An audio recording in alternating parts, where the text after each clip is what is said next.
Captain Elena Vasquez stood on the bridge of the cargo vessel Meridian Star and watched the stars through the main viewing screen.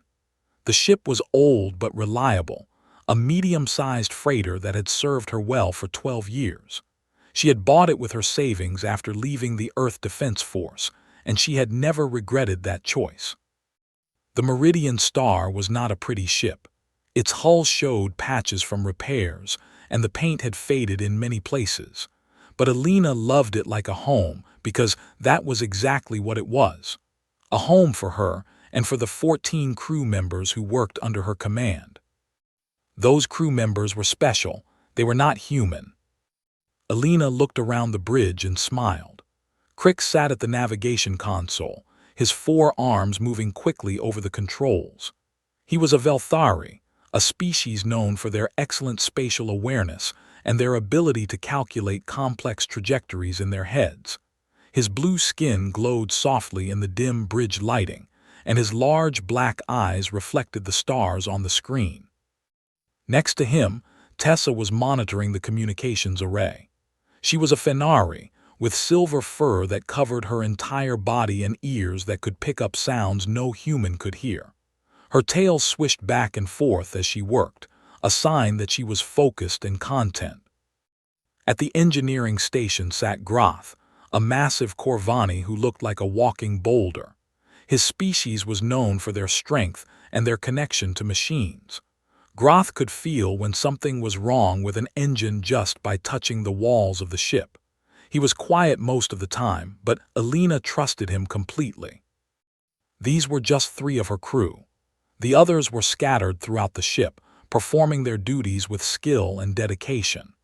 Elena had hired each of them personally, choosing them not because of their species, but because of their abilities and their character. In the galaxy, mixed crews were rare. Most species preferred to work with their own kind. There was an old saying that different species did not mix well on long voyages, that the differences in culture and biology would cause too many problems. Elena had never believed that saying. She had grown up on a colony world at the edge of human space, where many species lived together. Her best friend as a child had been a young Velthari named Sauron, who had taught her how to see beauty in mathematics. Her first teacher had been a Fenari named Old Whiskers, who had spent years telling stories of distant worlds and ancient civilizations. From these experiences, Elena had learned that different did not mean dangerous. Different meant interesting. Different meant learning new things every day. The door to the bridge opened, and Elena turned to see Myra walking in. Myra was a Linari, a species that looked almost human except for the faint patterns on her skin that glowed when she felt strong emotions. She was the ship's medical officer, and she was very good at her job. Myra was carrying 2 cups, one she handed to Elena. The captain took a sip and smiled. It was coffee prepared exactly the way she liked it, strong and bitter. Myra had not grown up with coffee. Her species preferred drinks that were sweet and cold, but she had learned to prepare it perfectly because she knew it made Elena happy. That was what Elena loved about her crew. They cared about each other in small ways like this, in gestures that showed attention and respect. Elena took another sip and looked at the course on the navigation display. They were heading to Nexus Station, a large trading hub where they would deliver their cargo of agricultural equipment.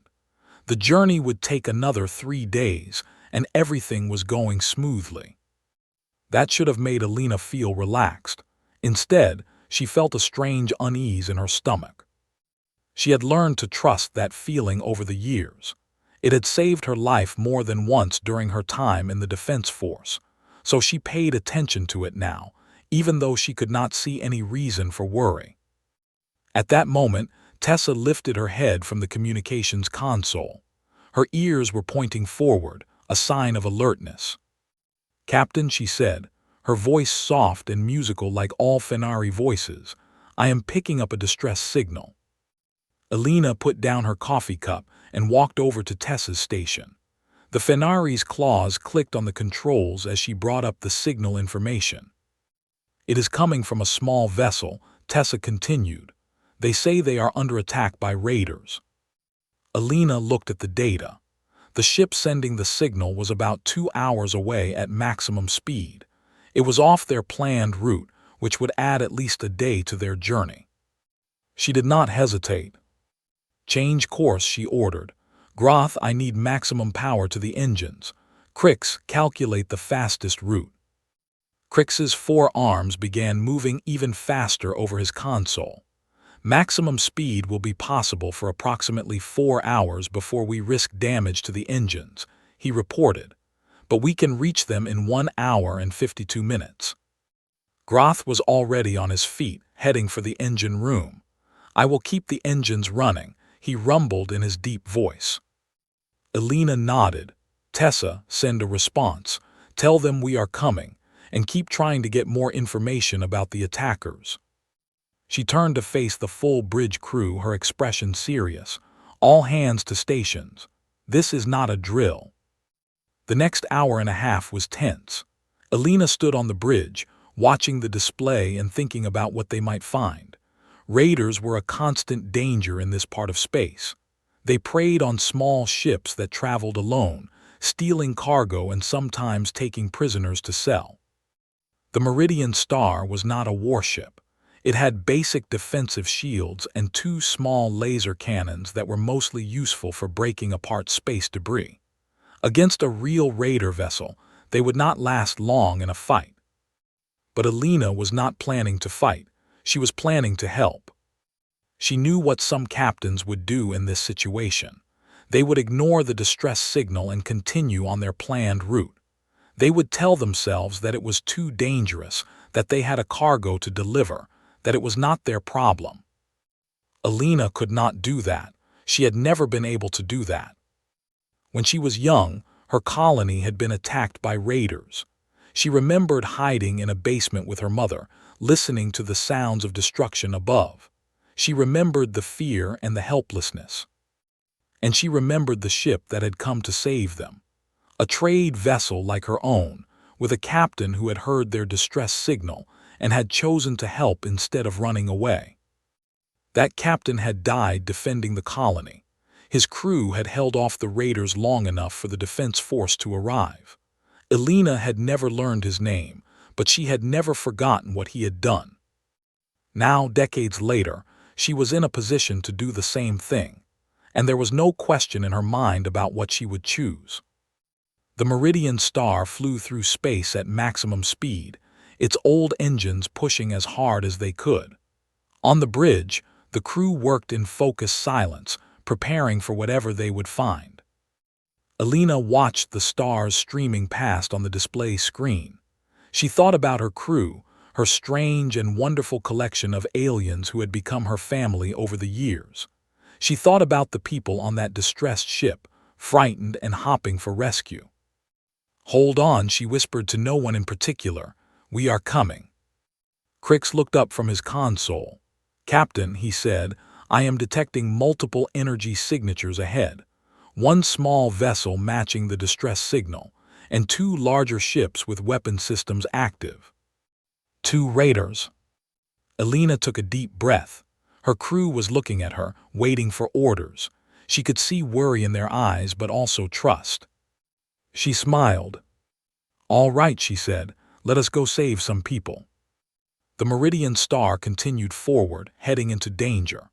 On the bridge, Captain Alina Vasquez stood ready, surrounded by the crew she loved like family.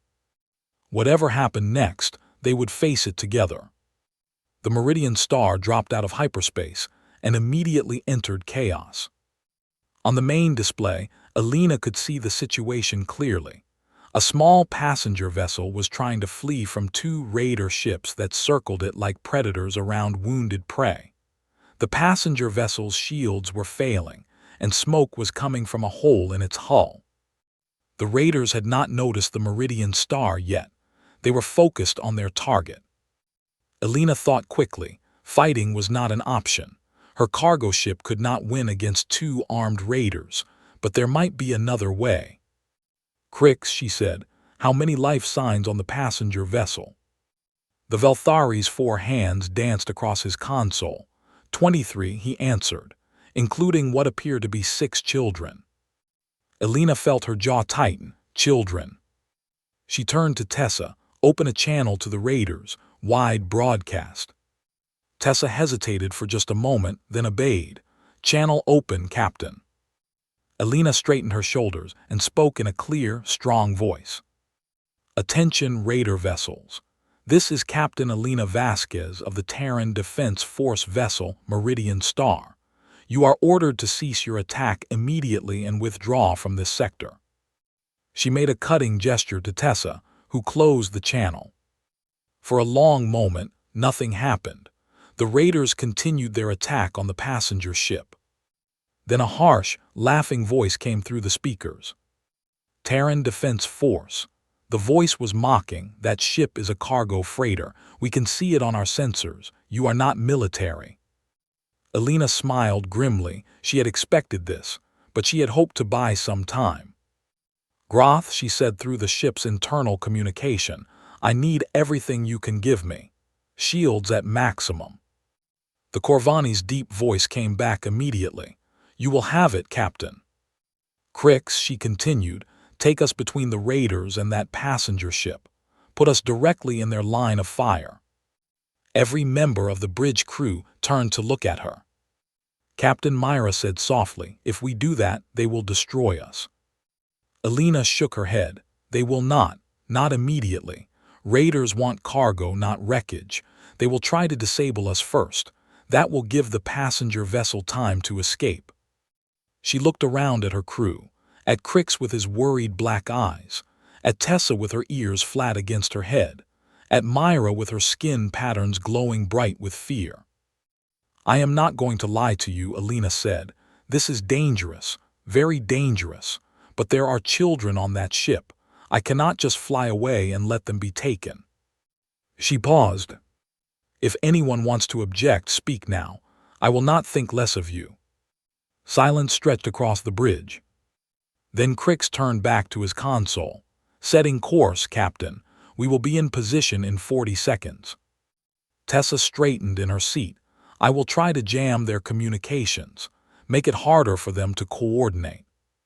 From the engine room, Groth's voice came over the speakers. "Shields at maximum. The old girl will hold." Elena felt something warm in her chest.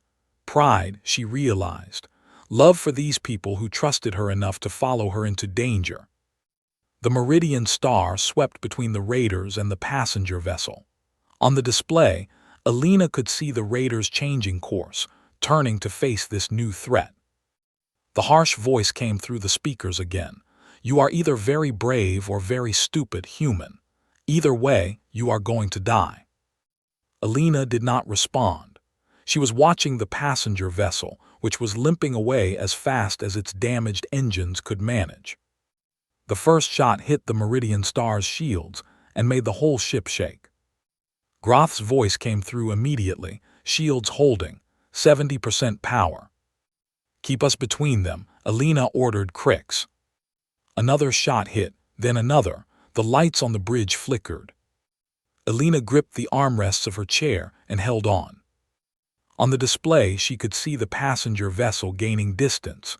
Just a little more time. "Shields at 40%, Groth reported.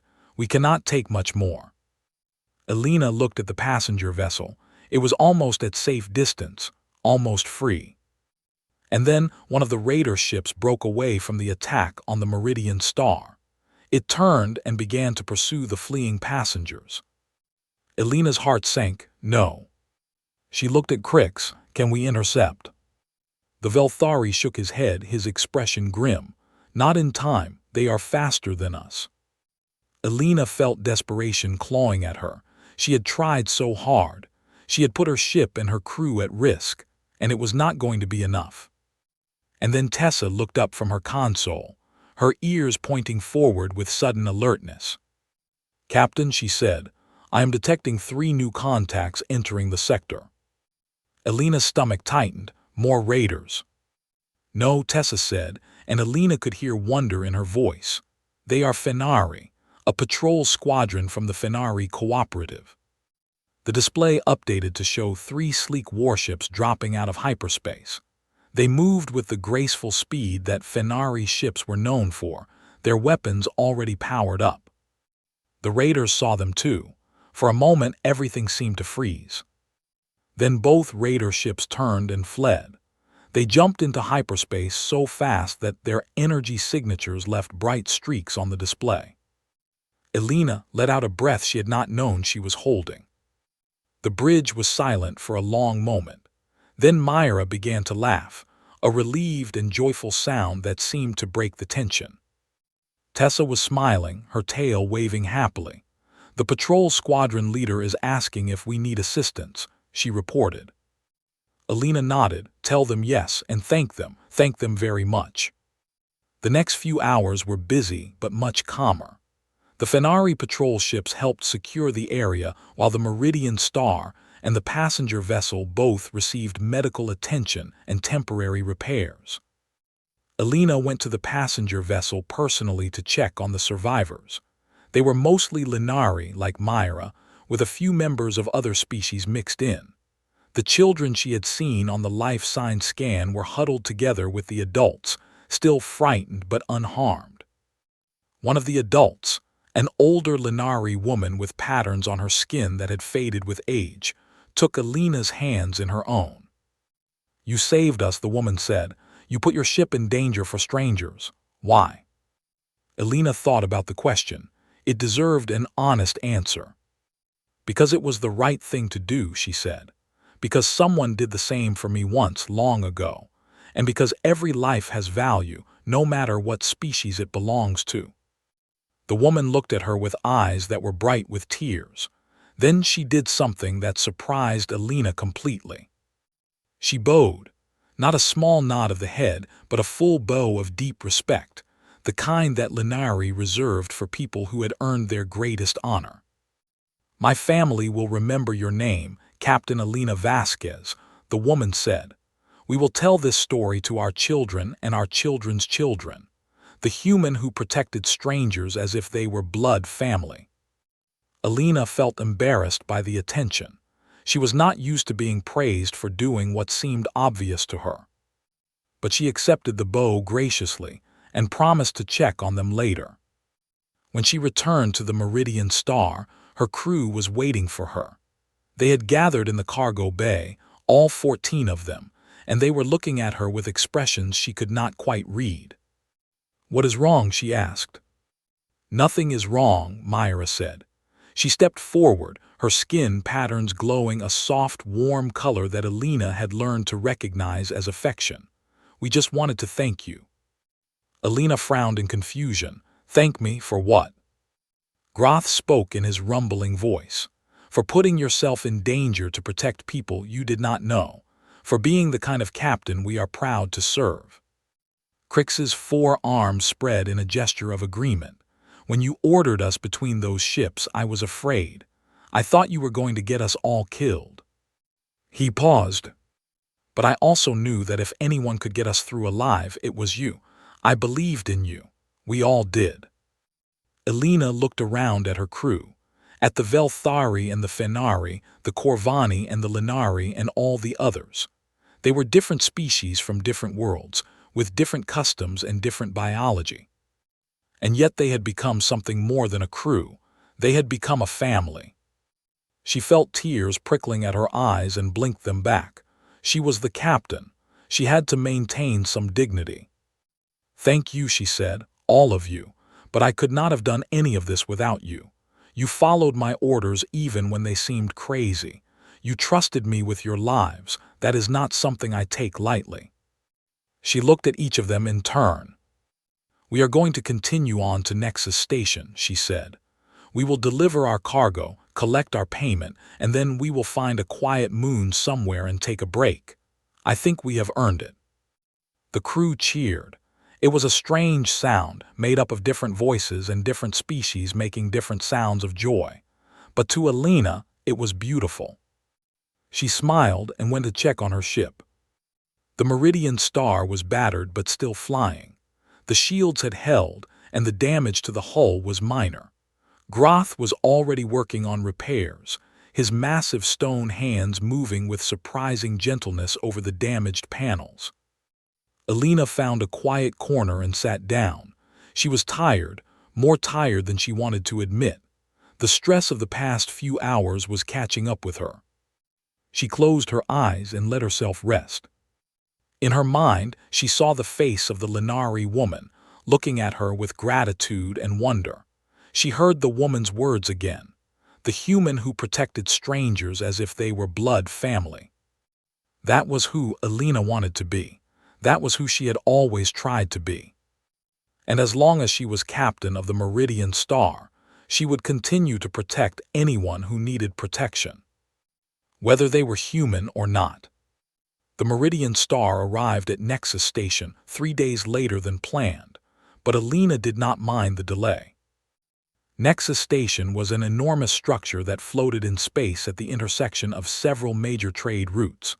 It was shaped like a wheel, with a central hub and 12 spokes that extended outward to the main ring.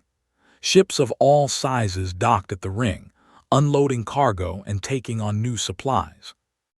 Alina guided the Meridian Star into Docking Bay 7 and shut down the engines. Through the viewing screen, she could see the busy activity of the station. Dozens of species moved through the corridors, going about their business. She stood up from her captain's chair and stretched. Her muscles ached from tension, but she felt good. They had made it. "All right," she announced to her crew. "We will be here for at least 2 days while we unload cargo and resupply.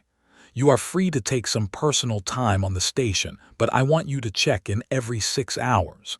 And I want you to stay out of trouble." This last part was directed at Crix, who had a habit of getting into arguments about mathematics with people who did not appreciate being corrected. The Velthari looked offended. "I always stay out of trouble." Tessa made a sound that might have been a laugh. Her tail was waving with amusement. Alina smiled and left the bridge. She had paperwork to do before she could take any personal time of her own. 2 hours later, she was sitting in her small office behind the bridge, going through cargo manifests on a data pad. The work was boring but necessary. Someone had to make sure they got paid for their delivery. A knock came at her door. "Come in," she said without looking up. The door opened, and Myra entered. The Lenari medical officer had changed out of her work clothes and was wearing a simple dress that looked comfortable and practical. "Captain," she said, "I was wondering if you would like to join me for dinner on the station. There is a restaurant that serves food from many different worlds. I thought you might enjoy it." Alina looked up from her data pad. She was about to say no, that she had too much work to do. But then she saw the hopeful expression on Myra's face, and she remembered her own words from a few days ago. "We have earned a break." She put down the data pad. "That sounds nice," she said. "Give me 10 minutes to change." Myra's skin patterns glowed with pleasure. "I will wait in the corridor." The restaurant was called the Gathering Place, and it lived up to its name. Tables of all different sizes and shapes filled a large room, designed to accommodate species of various body types. The air smelled of 100 different cuisines, and the noise of conversation in a dozen different languages filled the space. Alina and Myra found a table near a window that looked out at the stars. They ordered food, Alina choosing a traditional earth stew and Myra selecting a Lenari fruit salad. While they waited for their meals, Myra leaned forward with a curious expression. "Captain," she said, "may I ask you something personal?" Alina nodded. "You may, though I cannot promise to answer." "Why do you work so hard to protect us?" Alina was surprised by the question. "What do you mean?" Myra's patterns shifted to a thoughtful blue color. "I have served on other ships with other captains. Some of them were good captains. They followed the rules and paid us fairly, but none of them treated their crew the way you treat us." She paused. "When those raiders attacked, you put yourself between them and that passenger ship without hesitation. You risked your life and your ship to protect strangers. And when we talked afterward, you said you did it because every life has value. Myra looked at Alina directly. I believe you meant those words. I believe you would have died to save those people. What I want to understand is why. What made you that way? Alina was quiet for a long moment. She looked out the window at the stars, thinking about the past. When I was 8 years old, she said finally, my colony was attacked. She told Myra the story she rarely told anyone, the raiders coming in the night, the fires and the screaming, hiding in the basement with her mother, waiting to die. And then the ship came, she said. A cargo vessel not so different from the Meridian Star. The captain had heard our distress signal from 2 sectors away. He could have ignored it. He could have said it was too far, too dangerous, not his problem. Alina's voice softened. But he came anyway. He put his ship between the raiders and our colony. He fought them long enough for the defense force to arrive. What happened to him? Myra asked quietly. He died. Alina's voice was steady, but there was old pain in her eyes. His ship was destroyed, and he died along with most of his crew. I never even learned his name. The defense force had records, I am sure, but I was a child, and no one thought to tell me. She looked at Myra. But I never forgot what he did. He was just a cargo captain like me. He had no obligation to help us, but he did it anyway because he believed it was right. She took a breath. That is why I treat my crew the way I do. That is why I protect strangers like they are family. Because I learned from him that this is what being a good person means. It means putting others before yourself. It means taking risks for people who cannot protect themselves. Alina smiled sadly. I do not know if I will ever be as brave as he was, but I try to live by his example every day. Myra was silent for a long moment. Her skin patterns had shifted to a deep purple, a color that Alina knew meant strong emotion. Then the Lenari reached across the table and took Alina's hand. You are that brave, Myra said. Today, you proved it. And we are fortunate to serve under someone who understands what it means to truly care about others. Alina felt her throat tighten. She squeezed Myra's hand gently. Their food arrived and they ate in comfortable silence for a while. The stew was good, rich, and warming. Alina felt some of the tension of the past few days beginning to fade. After dinner, they walked through the station together, looking at shops and watching the crowds. It was peaceful, almost like being on vacation. They were passing through a quiet corridor when Alina heard something that made her stop. It was a voice speaking in a language she did not recognize, but the tone was clear. It was angry and threatening. She looked around and saw an alley between 2 buildings. In the alley, 3 figures were surrounding a 4th figure who was pressed against the wall. The 3 were large, probably Corvani like Groth, but rougher looking. The 4th was small and frightened, a species Alina did not recognize. Some kind of insectoid with a fragile-looking shell and trembling antennae. Wait here, Alina said to Myra. She did not wait for a response. She walked toward the alley. Hey, she called out, what is going on here? The 3 Corvani turned to look at her. Their eyes were hard and unfriendly. None of your business, human, one of them said. Walk away. Alina did not walk away. She stepped closer. It becomes my business when I see 3 large individuals threatening one small one, she said. That looks like bullying to me. The Corvani who had spoken stepped toward her. He was easily twice her size, with arms like tree trunks and hands that could crush her skull. I said walk away, he growled, unless you want to take its place. Alina looked at him calmly. She had faced down raiders. She had stood between her ship and enemy fire. This overgrown bully did not scare her. Behind her she heard footsteps. Myra had not waited in the corridor. She had followed. And she had apparently called for backup, because Groth was now stepping into the alley as well, his massive stone body filling the space. The 3 Corvani looked at Groth. Then they looked at each other. This is not over, the leader said, but they were already backing away. In seconds they were gone. Elena turned to the small, insected creature, who was still trembling against the wall. "Are you all right?" she asked. The creature's antennae waved in what might have been gratitude. "Why, yes, thank you. They wanted my cargo manifest. They wanted to steal my shipment." Elena nodded. "Come with us. We will take you somewhere safe and help you file a report with station security." The creature followed them without hesitation, clearly grateful to have protectors. As they walked, Groth moved to walk beside Elena. "You should not have confronted them alone, Captain," he said in his rumbling voice. "They could have hurt you." Elena looked up at him. "Maybe, but I could not just walk past." Groth was silent for a moment, then he nodded slowly. "No," he said, "I suppose you could not." They delivered the insected creature to station security and stayed until they were sure it would be taken care of.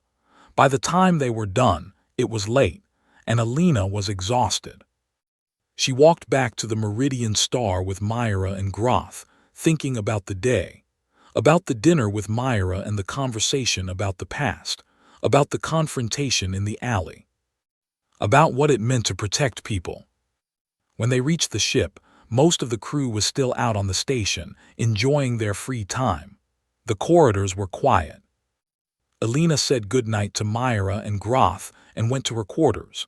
She lay down on her bunk and stared at the ceiling. Tomorrow there would be more work to do. Cargo to unload, supplies to purchase, routes to plan. The endless cycle of a cargo captain's life. But tonight she let herself rest. She had done good things today. She had protected people who needed protection. That was enough. She closed her eyes and drifted off to sleep, feeling at peace. The 2 days at Nexus Station passed quickly. Elena spent most of her time managing the cargo transfer and negotiating with merchants for their next contract. It was detailed work, but she enjoyed it. Every successful deal meant more money to pay her crew, maintain her ship, and keep flying. On the second day, she received an unexpected visitor. She was in her office when Tessa's voice came through the communicator. "Captain, there is someone here to see you. She says her name is Admiral Chen from the Terran Defense Force."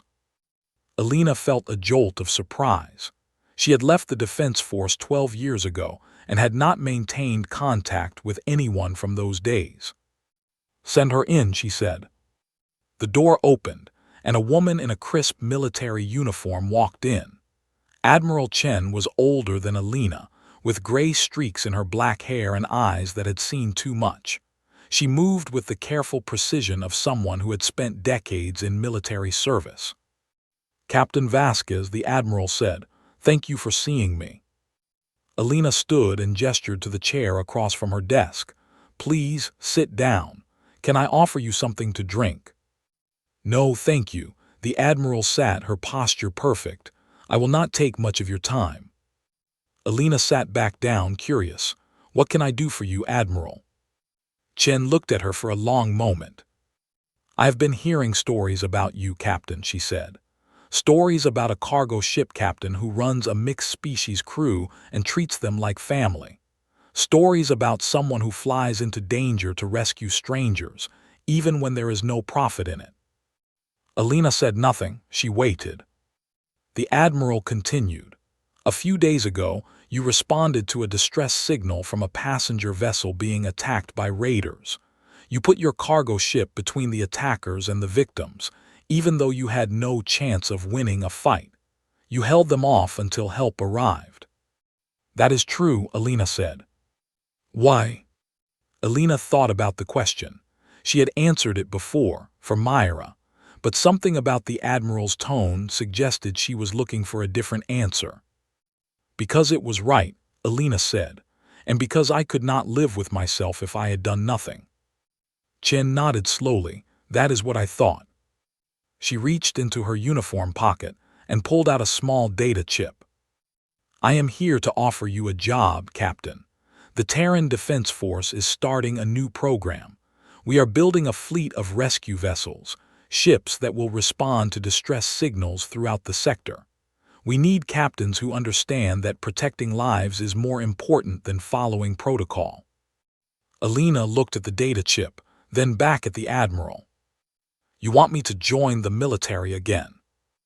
No, Chen shook her head. Not exactly.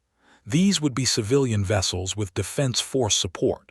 You would maintain your independence and your crew, but you would have better equipment, better resources, and the authority to operate in areas where a civilian ship normally could not go. Alina felt something stirring in her chest. It was interest, she realized. Real interest. What is the catch? The catch is that it will be dangerous. Chen's expression was serious. You would be going into situations that other ships run away from. You would be putting yourself and your crew at risk on a regular basis. She paused. I watched the recordings from your encounter with those raiders. I saw how your crew worked together, how they trusted each other and trusted you. That is rare. That is valuable. She leaned forward. I am not going to pressure you, Captain. This is an offer, not an order. Take the data chip, look at the details, talk to your crew, and then make your decision. Alina took the chip. She held it in her hand, feeling its weight. I will think about it, she said. That is all I ask. The Admiral stood. One more thing. The Defense Force has records of every ship that has ever responded to a distress signal. I looked up your colony and the ship that rescued it. Alina's heart beat faster. What did you find? His name was Captain James Morrison, Chen said. He had a mixed-species crew, just like you. He had been running cargo for 15 years before he heard your colony's signal. She looked at Alina with something like respect. You remind me of him, Captain.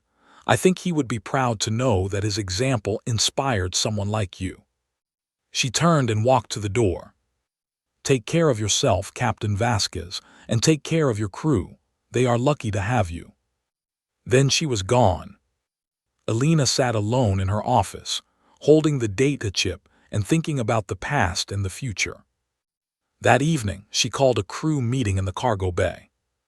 Everyone came, all 14 members of her strange and wonderful family. They gathered around her, curious and a little worried. Alina told them about the Admiral's visit and the offer she had made. She explained what it would mean, the dangers and the opportunities. When she was finished, she looked at them all. This is not a decision I can make alone, she said. If we do this, it will change everything. We will not just be cargo haulers anymore. We will be rescue specialists, going into situations that others run from. She paused. I need to know what you think. I need to know if you are willing to take this risk. For a moment, no one spoke. Then Crick stepped forward.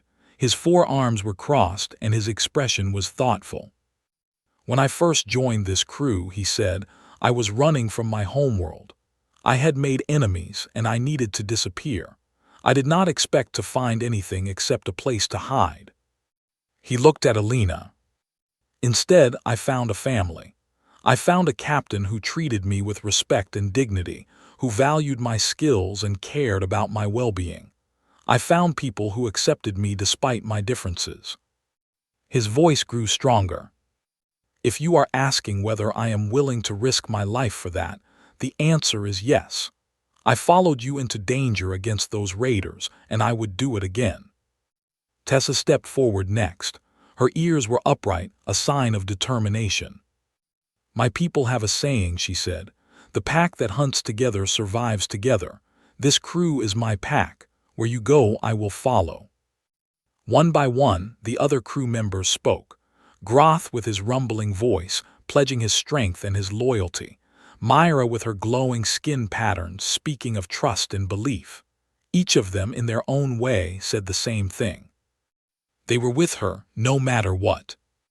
Alina felt tears streaming down her face. She did not try to hide them.